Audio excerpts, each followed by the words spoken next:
Good morning, students. Now there is a next chapter, that is coordination complexes. So in this chapter we will discuss about their coordination complexes, their examples, their namings. So what are these? These are the special class of compounds in which the central metal is surrounded by the ions and molecules beyond their normal valency. Clear?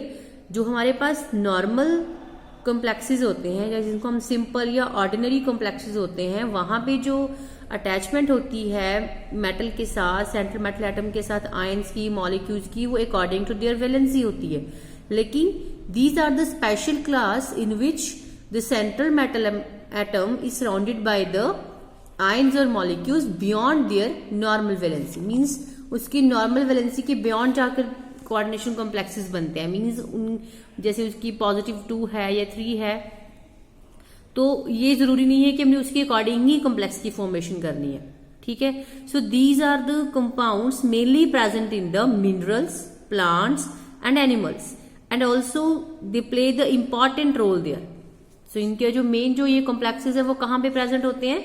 Mainly in minerals and in plants as well as in animals.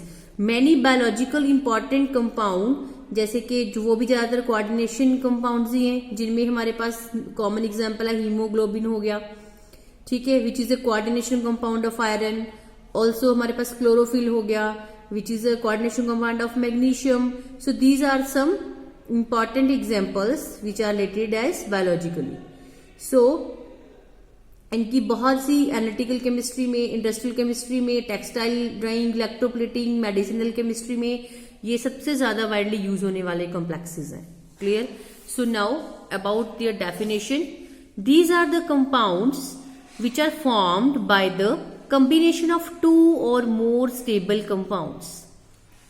That means these are the complexes which are formed by the combination of two or more simple and stable compounds which retain their identity in solid as well as in dissolved state. Means ये दो या दो से ज्यादा जो simple compounds हैं उनको coordinate bond के थ्रू ये उनके साथ बनते हैं. लेकिन जब ये सॉलिड और ये अपनी डिसॉल्व्ड फॉर्म में, एक्वियस फॉर्म में होते हैं, तब भी जो इनकी आइडेंटिटी है वो रिटेन रहती है. Clear? So these having a central metal atom ion which is surrounded by the number of oppositely charged ions और द न्यूट्रल मॉलिक्यूल्स. मीन्स इसमें हमारे पास दो चीजें मेन है.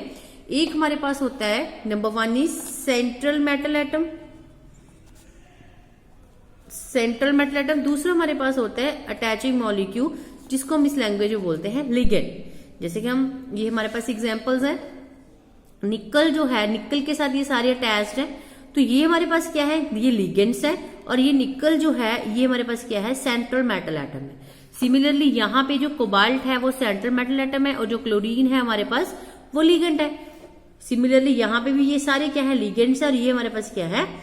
सेंट्रल मेटल एटम है. So this is the definition of coordination complexes. So these are the compounds which is formed by the more simple stable complexes, by the combination of more simple stable complexes.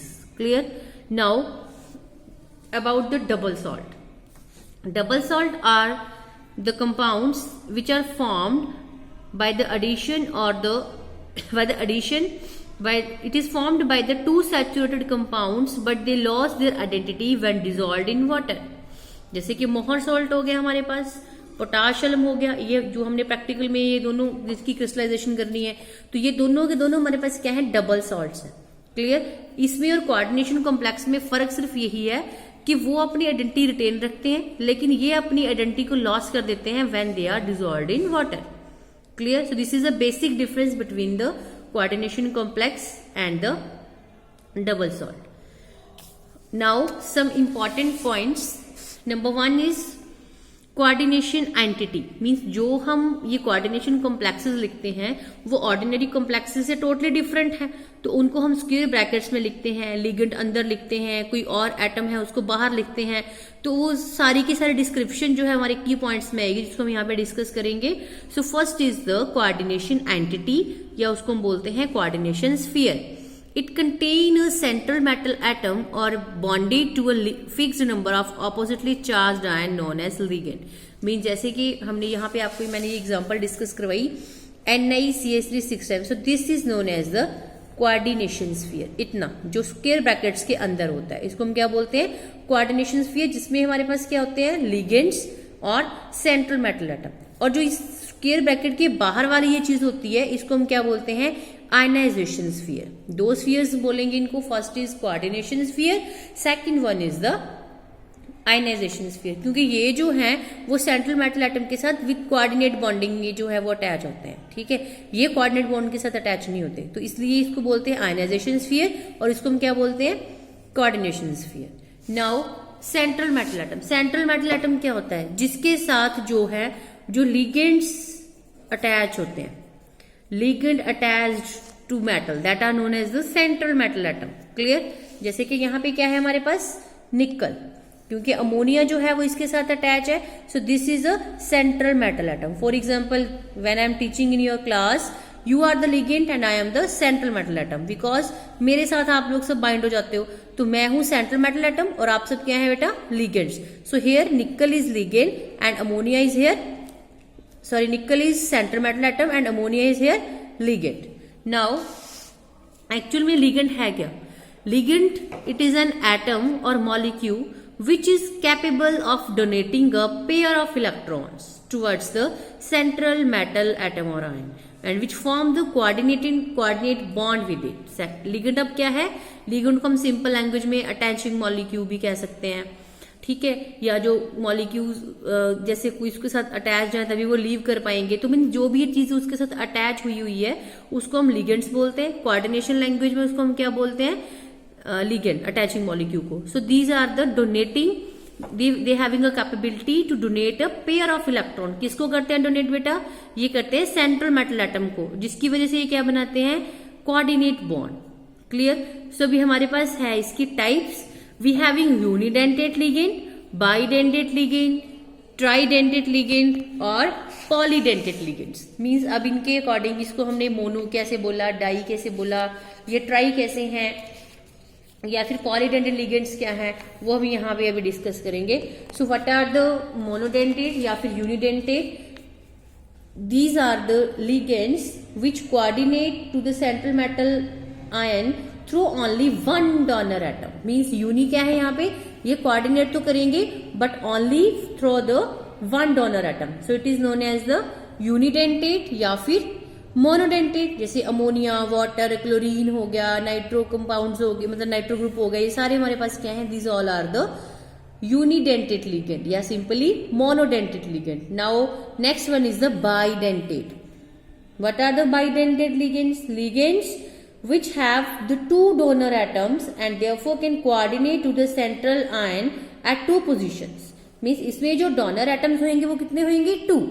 जैसे कि oxalate ion हो गया, ठीक है, हमारे पास ethane 1,2 diamine जिसको हम ईन बोलते हैं, सिंपली ईन हो गया, इथेन 1,2 अमाइन हो गया। These are the bidentate ligand and these are known as the oxalate ion and फिर ethane 1,2 diamine and they can coordinate with the central atom और मेटल और ion at the 2 position, so it is known as the bidentate और didentate. Now next one is the polydentate. अब polydentate का मतलब क्या है, मोर than 2। Clear. अब इसमें क्या होगा, which having more than 2 donor atom attach to the central metal atom, जिसमें tri, tetra, penta, hexa etcetera ये सारे आ जाएंगे। इसमें जो हमारे पास डोनर एटम के साथ ही अटैच होंगे वो क्या होंगे, 2 से ज्यादा, या तो 2 या 3 या 4 या 5 या फिर 6। अब इसमें एग्जाम्पल्स है हमारे पास, EDTA है, दैट मीन्स ट्राईथाइलिन टेट्रामाइन है, डाईथाइलिन ट्राइमाइन, ये सारे के सारे हमारे पास क्या है, all these are the polydentate ligands. So this is about the ligands. Firstly ligand क्या था, these are the molecules which having the capability to donating the pair of electrons, किसको करना है donate, to the central metal atom, ठीक है, and they can form the coordinate bonds with it, किसके साथ, central metal atom के साथ। फिर हमने डिस्कस की टाइप्स, यूनिडेंटेट, मोनोडेंटेट बोलते हैं उसको, बाइडेंटेट या फिर didentate. Then next one is the polydentate. 1 donor atom means uni, 2 donor atom means di and more than 2 means poly. आपने इसकी एक एक दो दो एग्जाम्पल्स भी लर्न कर लेनी है, जैसे कि यूनिडेंटेट में अमोनिया, वाटर, क्लोरीन है, और हमारे पास बाइडेंटेट में ऑक्सलेट आयंस हैं, इथाइलिन 1,2 डायामाइन है, और हमारे पास पॉलीडेंटेट में ADTA है। क्लियर? तो ऐसे 2-3 एग्जाम्पल्स जो हैं वो हर एक की लर्न कर लेंगे। Now next topic is chelation, chelating rings and chelate effect. Clear? So अब क्या है, when a didentate or the polydentate ligands use its 2 or more donor atom to bind the same central metal atom or ion, in which manner they are forming a ring structure, then this process is known as the chelation। means है क्या simple कि जब हमारे पास या तो bidentate ligand हो या फिर पॉलीडेंटेट लिगेंड हो, पॉली में ट्राई हो, टेट्रा हो या पेंटा हो, तो वो सेंट्रल मेटल एटम के साथ कुछ इस तरह से अटैच हो जाए कि वो एक रिंग की स्ट्रक्चर फॉर्म करे। जो रिंग है वो पेंटागन शेप में भी हो सकती है, हेक्सागोनल भी हो सकती है। तो वो अगर लिगेंड के साथ सेंट्रल मेटल एटम इस तरह से अरेंज हो जाए कि वो एक रिंग की स्ट्रक्चर को फॉर्म करे, तो उसको हम बोलते हैं चिलेशन, उस इफेक्ट को। ठीक है? और जो हमारे पास वो रिंग बनती है, उस रिंग को हम क्या बोलते हैं, चिलेटिंग रिंग। सो ये जो वर्ड है chelate word, it is derived from the word chelate which means claw. जैसे कि हमारे पास एक पंजा होता है, एक पंजे की शेप में जो है वो रिंग वो आ जाती है। So complex is called the chelate. For example, when a didentate ligand such as ethylene diamine attach to the copper ion through the 2 amine groups, they are forming a ring structure that is known as the chelating ligand. See the example, अब ये हमारे पास क्या कर रहा है, एक ring structure की फॉर्मेशन कर रहा है। So this is known as the chelating ring and this effect is known as the chelate effect. The number of coordinating groups present in the ligand is called the density of the ligands. What are coordinating groups are present with in the ligand. So this is about the chelate. इसमें firstly you have to clear कि chelation क्या है, chelation का effect क्या है, chelating ring क्या है। ठीक है? तो इसमें सिंपली आपने यही लर्न रखना है कि चिलेट हमारे पास क्या होगा कि अगर हमारे पास जो पॉलीडेंटेट लिगेंड्स हैं वो क्या करें, सेंट्रल मेटल एटम के साथ इस तरह से ज्वाइन हुए कि वो क्या बनाएंगे, एक रिंग की स्ट्रक्चर की फॉर्मेशन करे, चाहे पेंटागनल फॉर्म में चाहे हेक्सागोनल फॉर्म में, तो उसको हम क्या बोलेंगे, chelation. So chelate ligands form more stable complexes than the similar ordinary complexes in which the ligand act as a monodentate. So this effect is known as the chilate effect. Clear? What is the chilate effect? क्योंकि ये क्या करते हैं, ordinary complexes से ज्यादा stable जो है वो स्ट्रक्चर्स की फॉर्मेशन करते हैं, तो इसको हम क्या बोलते हैं, chelate effect. Now next is ambidentate ligand. So what is ambidentate? Monodentate ligand which can coordinate with central metal atom through more than one site is known as ambident ligand। अब ambident ligand जो है वो थोड़े से इनसे ज्यादा differ करते हैं। जैसे हमारे पास फॉर एग्जांपल नाइट्रो ग्रुप है। अब नाइट्रो ग्रुप जो है वो मेटल के साथ नाइट्रोजन भी इसमें कोऑर्डिनेट कर सकता है, ऑक्सीजन भी कर सकता है। तो इसको हम दोनों साइड से जो है इसका अटैक करवा सकते हैं, नाइट्रोजन के साथ भी मेटल का कोऑर्डिनेट बॉन्ड या फिर ऑक्सीजन के साथ भी। तो ये हमारे पास बनेगा सिंपल, क्या बनेगा ये, दिस इज एम्बीडेंट लिगेंड। अगर सिर्फ एक ही साइड से अटैचमेंट हो तो वो एम्बीडेंट लिगेंड नहीं होगा, वो सिंपल लिगेंड है। क्लियर? जैसे NH3 में सिर्फ नाइट्रोजन करेगा, हाइड्रोजन नहीं करेगा, तो वो सिंपल लिगेंड है, वो एम्बीडेंट लिगेंड नहीं है। अब जैसे देखो साइनाइड है, तभी तो ये साइनाइड भी है, ये आइसोसाइनाइड भी है, ये C भी इसके साथ जो है वो कोऑर्डिनेट बॉन्ड बना सकता है, NB। तो these are the special class, these are known as the ambidentate ligands. Now next one, these are the important key points. Now next is the coordination number. So what is this? The total number of ligands, mind it, total number of ligand attached to a central metal atom or ion is called the coordination number. Clear? ये जो square brackets है आपके पास, इसके अंदर जो ligand present है वो कितने लिगेंड प्रेजेंट है, मींस कितने लिगेंड्स ने जो है वो सेंट्रल मेटल एटम के साथ कोऑर्डिनेशन बॉन्ड बनाया हुआ है, उसको हम क्या बोलेंगे, उसको हम बोलेंगे coordination number. But you have to clear, it is important point, when the molecules और ions present outside the square bracket, means from this side, it is not coordination sphere that is present in the ionization sphere. So that in that case it is not counted in the coordination number because these are not bonded through coordinate bond to the central metal atom. For example, you having example nickel, ammonia 6 times, after that Cl2. So here the coordination number will be 6, not 8.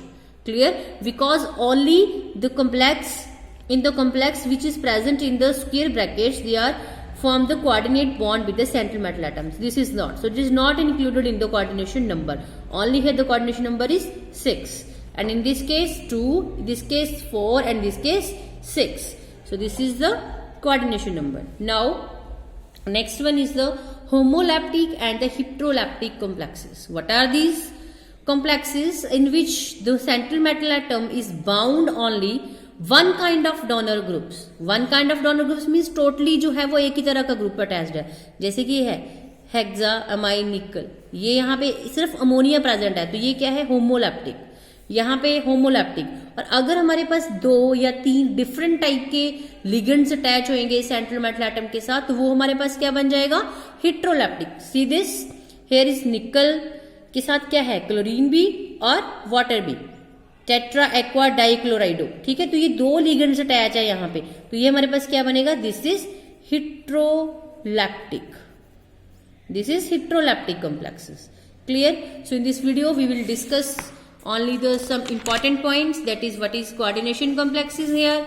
So their important points, ligand क्या है, उसके types क्या है, chilate effect क्या है, ambident ligand क्या है, coordination number क्या है, ठीक है, कोऑर्डिनेशन कॉम्प्लेक्स क्या है, कोऑर्डिनेशन स्फीयर क्या है, आयनाइजेशन स्फीयर क्या है, homoleptic complexes, heterolaptic complexes, all about this. So in the next video we will start the IUPAC naming.